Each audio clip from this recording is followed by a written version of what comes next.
Well, thank you for joining us today. I'm here with Philippa and with Michael of the Theosophical Society in Brisbane. I am Yasio, and I'm a new member of the Theosophical Society, less than a year, so I'm truly a newbie, but I'm not new to spiritual inquiry.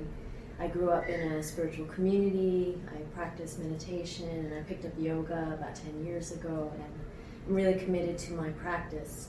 And then I found the Theosophical Society that gave me a community of so many interesting people where I could explore these deeper questions about consciousness and the evolution of consciousness.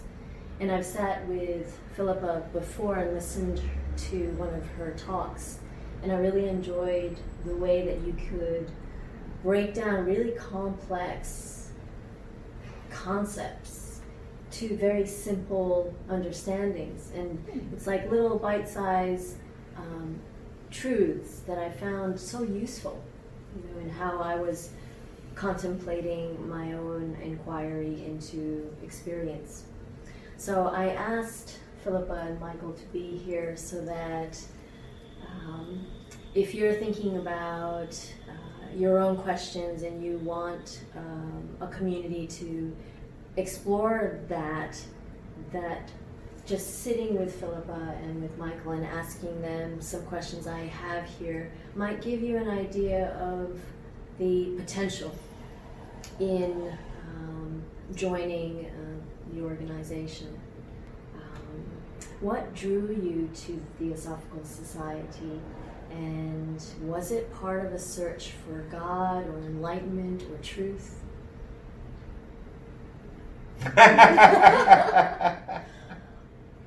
What drew me was I fronted up to the bookshop, the TS bookshop in Melbourne, and I'd had some friends of mine were involved in what was around a lot at that time, the guru scene and all of that kind of thing.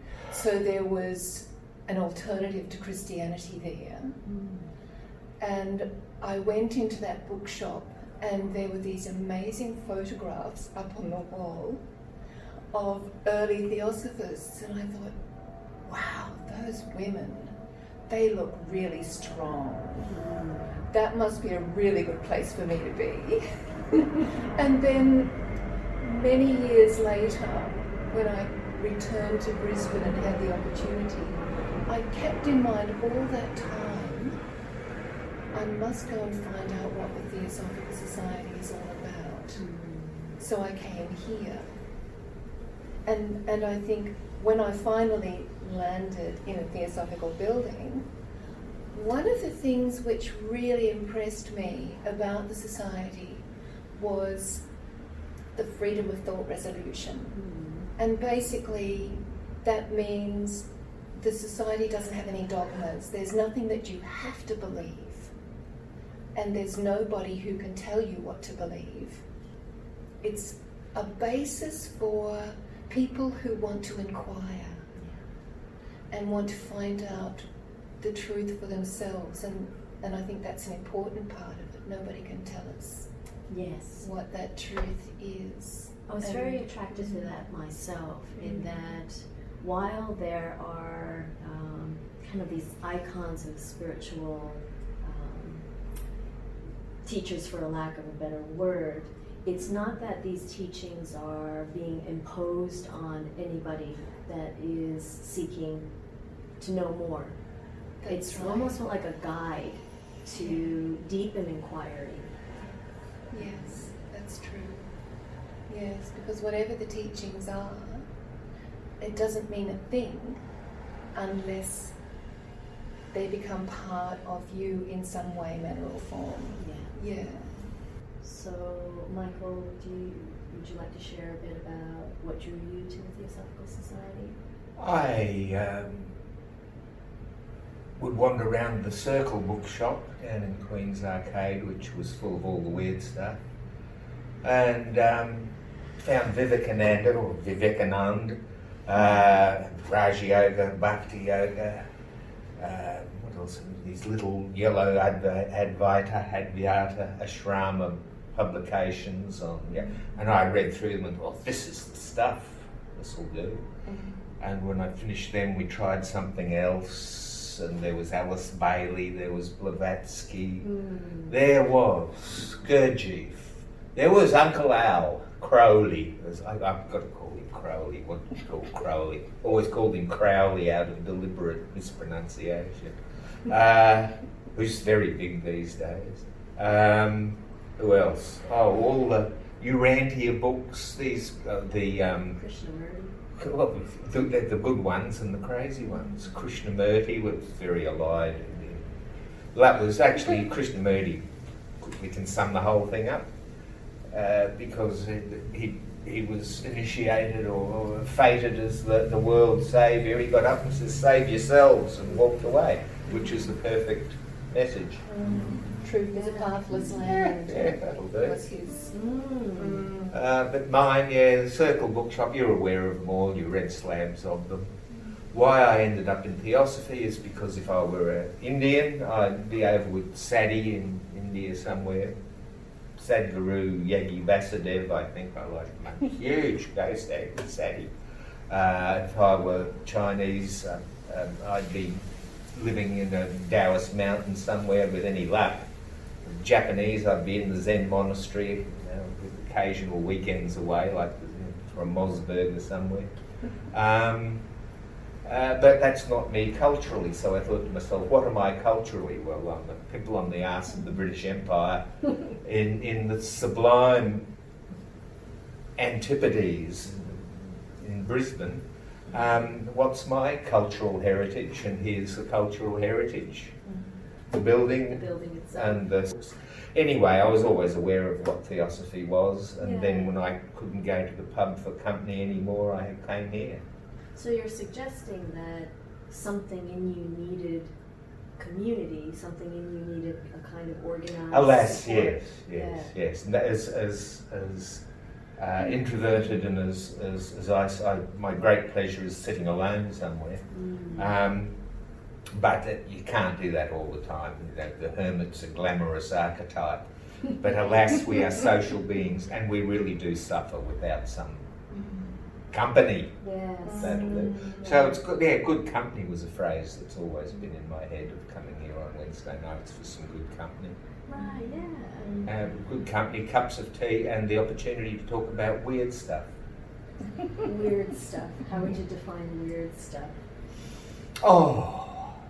Something that you can't talk about with the person in the street. Ah, yes.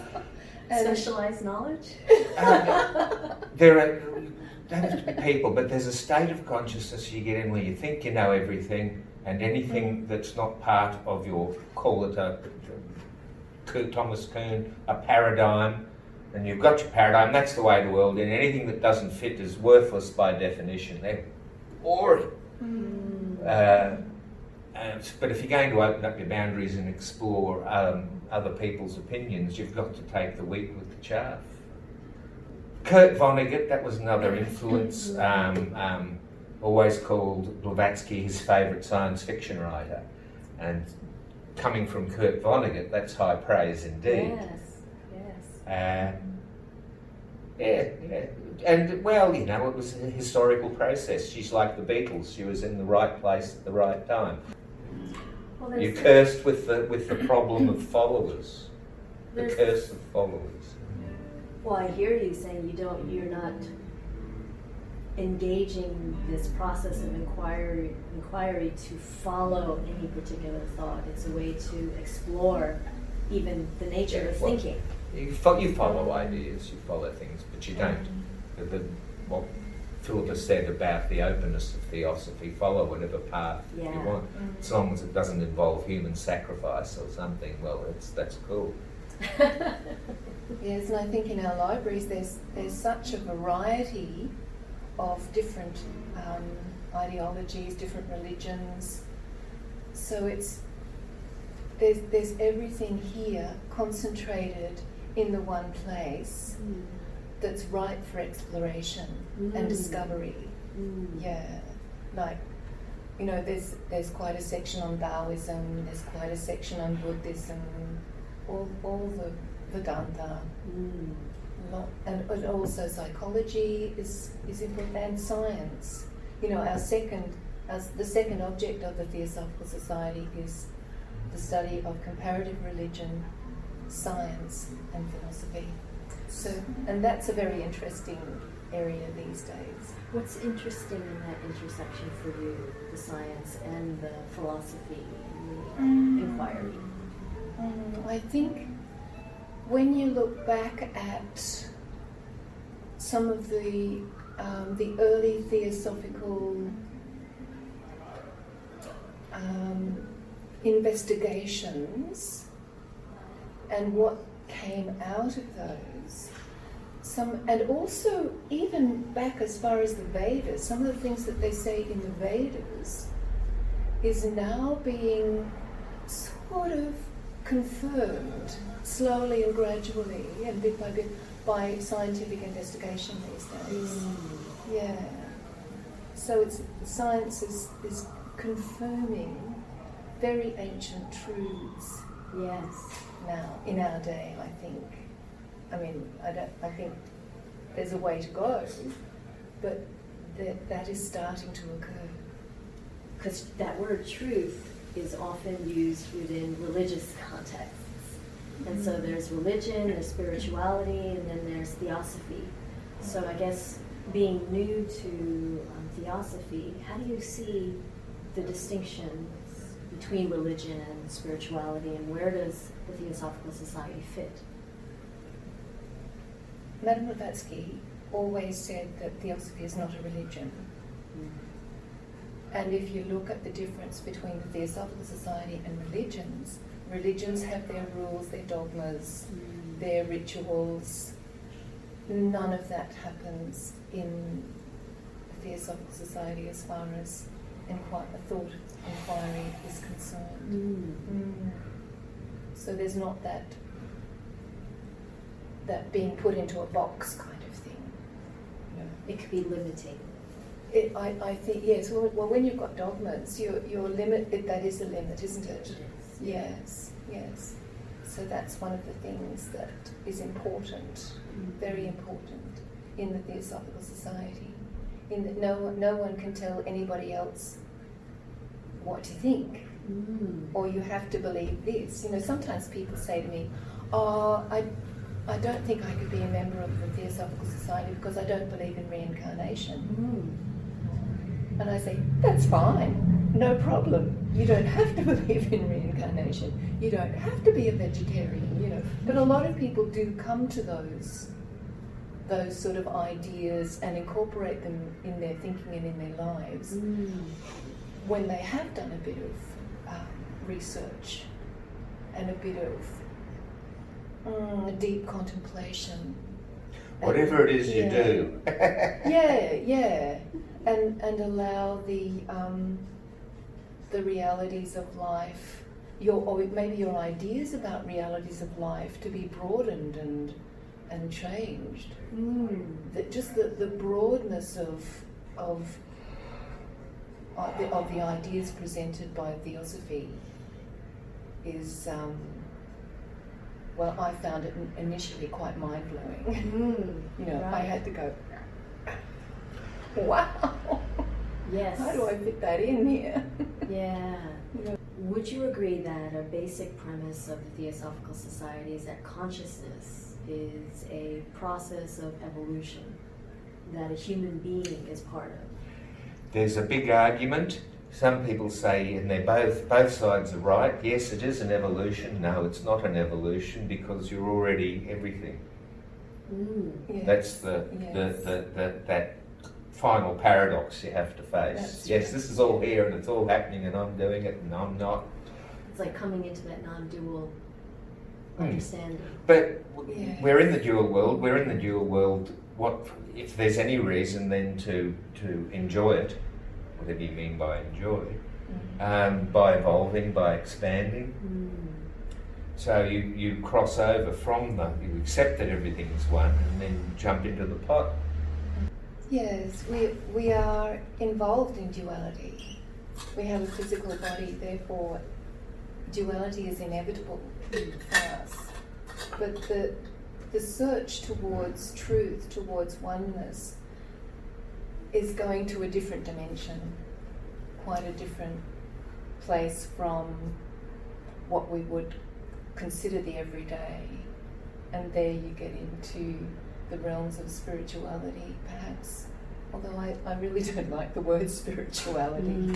It's bandied about quite freely to describe many things that perhaps I wouldn't consider as being spiritual. That's what happens when you go to your first Philosophy 101 tutorial, you start working out, what do I mean by this word? That's right.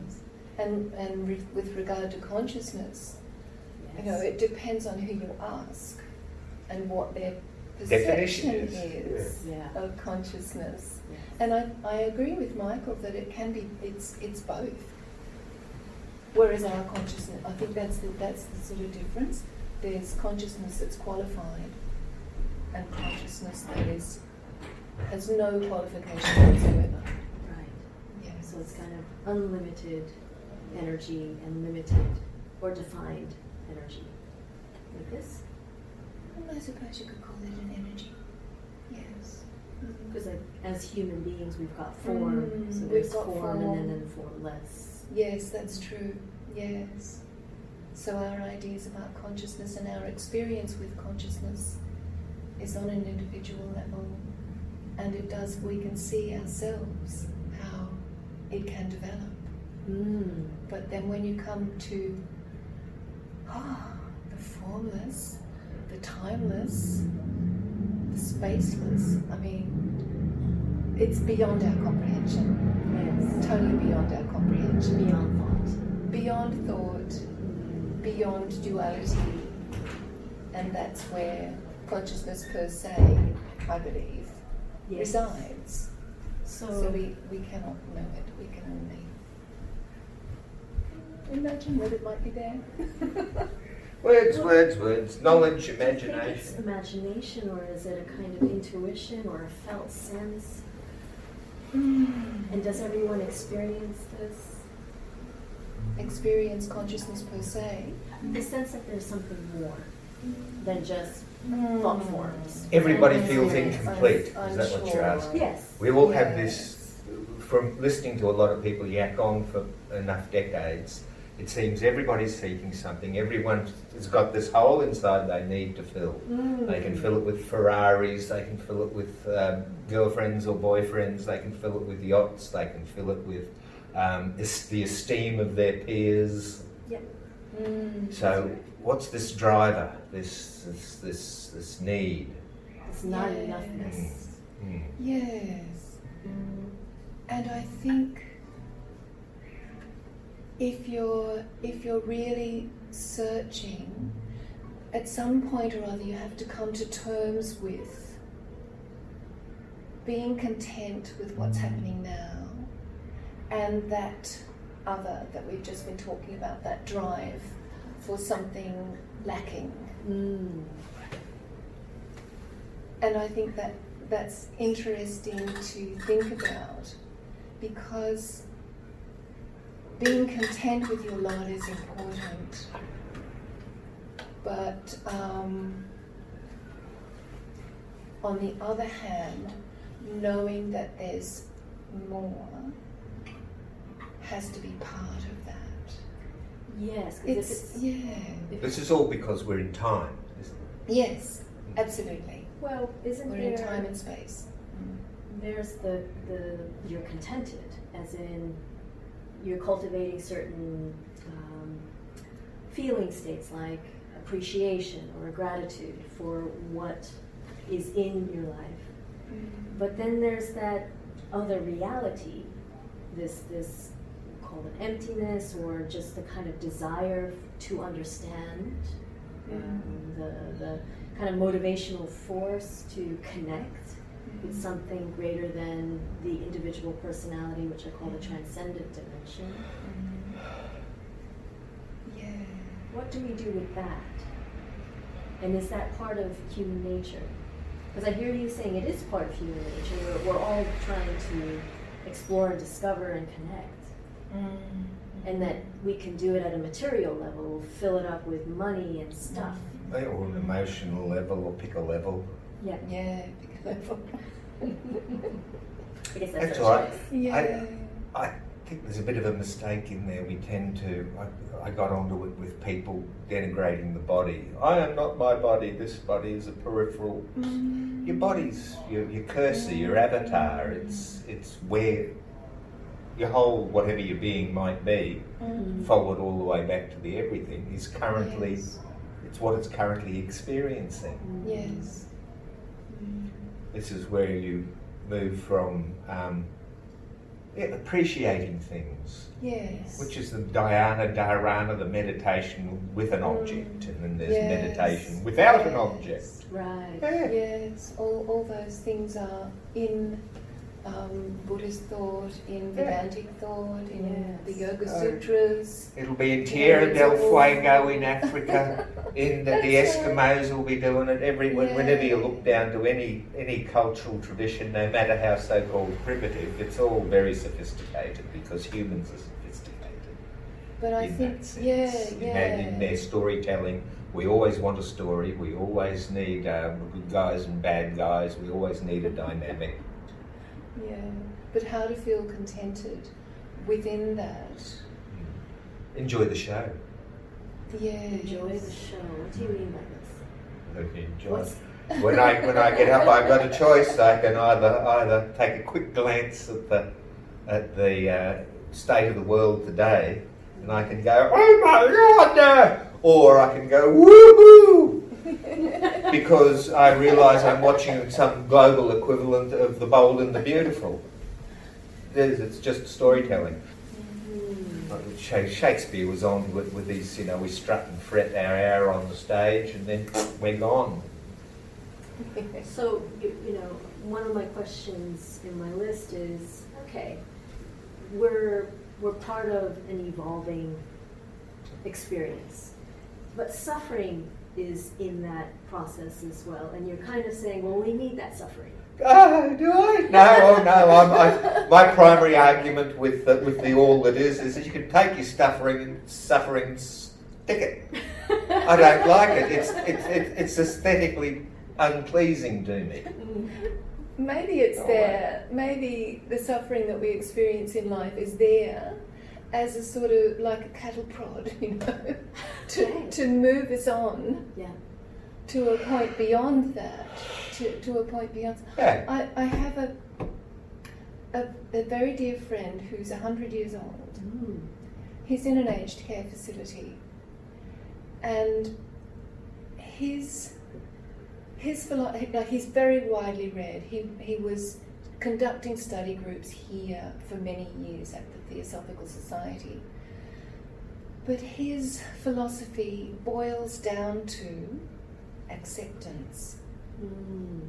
Acceptance. He's in a tiny room, and at the moment in lockdown. Oh, yes. But he accepts that. So therefore, he doesn't get sort of psychologically disturbed and agitated and wanting something to be different. And I think that is part of what contentment is about, contentment with life is about. To not have that sort of stirring up, muddying our waters. Yes. Because if we can come to a point of contentment, no matter what's happening, then the possibility for being able to see things more clearly is there. If we're not content with where we are, we're not going to be in a state of mind to understand where we need to go next. No, because there's always that resistance. If we're resisting where we are, it puts up barriers to moving on.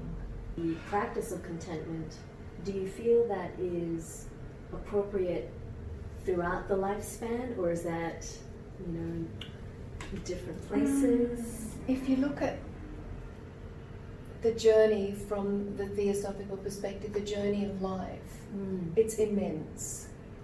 And if we understand that, you know, if we get to the end of this day, there's always the next day. There's always something further. It's like being on a journey and getting to a particular station where we get off. We spend a bit of time there, but know that there is something further. Yes. Yes. But being content with where we are, but knowing that it's not the end point. It's not the end point.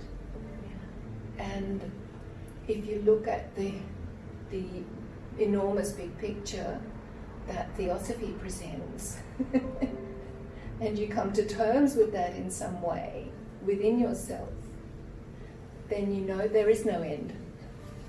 In a sense, there is no end. That can be very comforting. I think so, yes. So why not, you know, enjoy where you are? Yes. In a sense, yes. Rejoice. Yes. Rejoice, we Because you have might no as well. choice. Well, if it's okay, I have one more question to ask.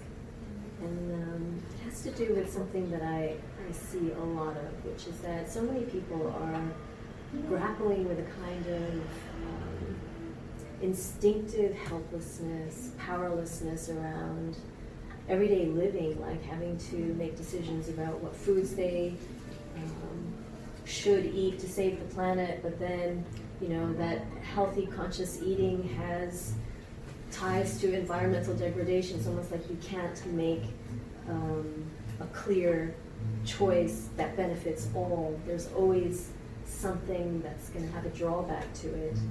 And then there's, of course, the corrupt governments and the pandemic and the growing instability of the weather and the vulnerability of nature and life. I mean, it's quite overwhelming. There's this collective nightmare that we're all participating in.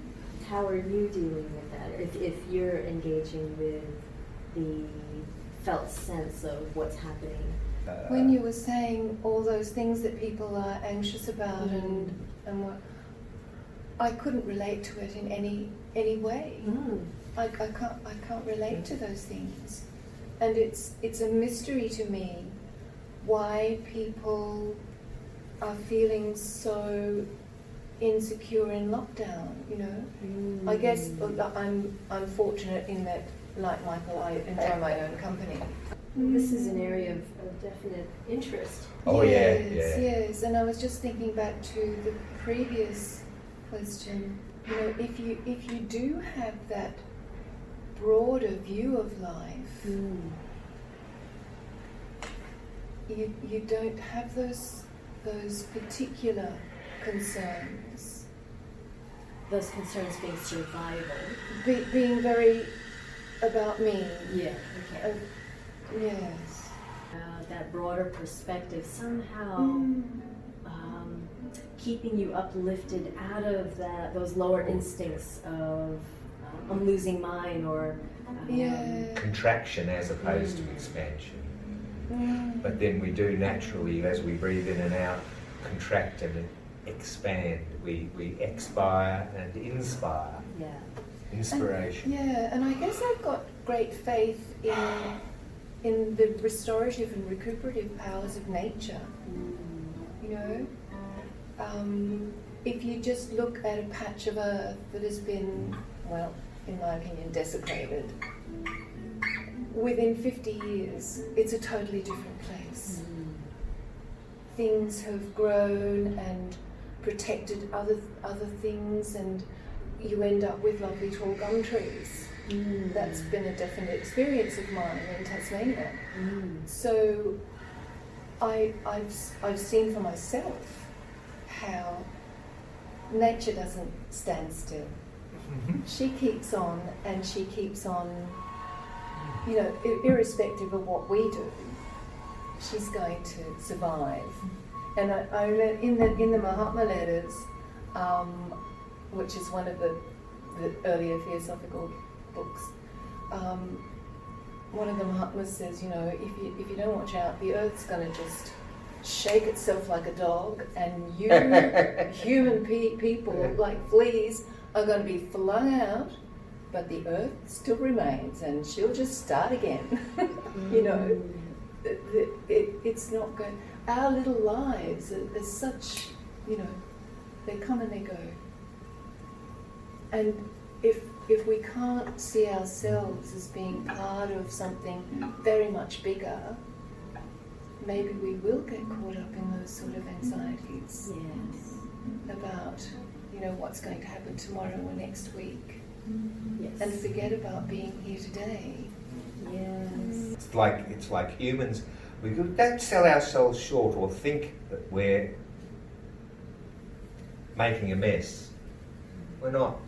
Well, you know, or we might be making a mess on the level of, you know, the teenager's room, which looks like a mess, but it's not. They know where everything is. They don't care. That everything. What if everything is going along perfectly well? And that we're just obviously going through a stage where we've got to move from isolated spots to a sustainable planetary civilization. So for those out there that do want to expand their thinking or engage these kind of conversations, what advice would you give to them? Start. I love it. Short and succinct. Start and then try. Yeah. Who was it? Star Wars father, Joe Campbell. Folly of Bliss. Oh yeah. Everyone has their own path, and the surprise you will find as you find your path and follow it is how much it is absolutely tailored for your well-being and enjoyment. And there'll be challenges. You'll have to go over. You can go around. All that, but it'll all be part of the game engine. It'll all be lead, and you don't know what's on the other side of the hill. You just know that it must be something nice. Well, that might be a place to end this interview, and I just want to thank you both for taking time out of your busy schedules to sit with me, you know, somebody completely new to this society, and I really enjoyed spending the last hour with you. Just missed the tea. Thank you.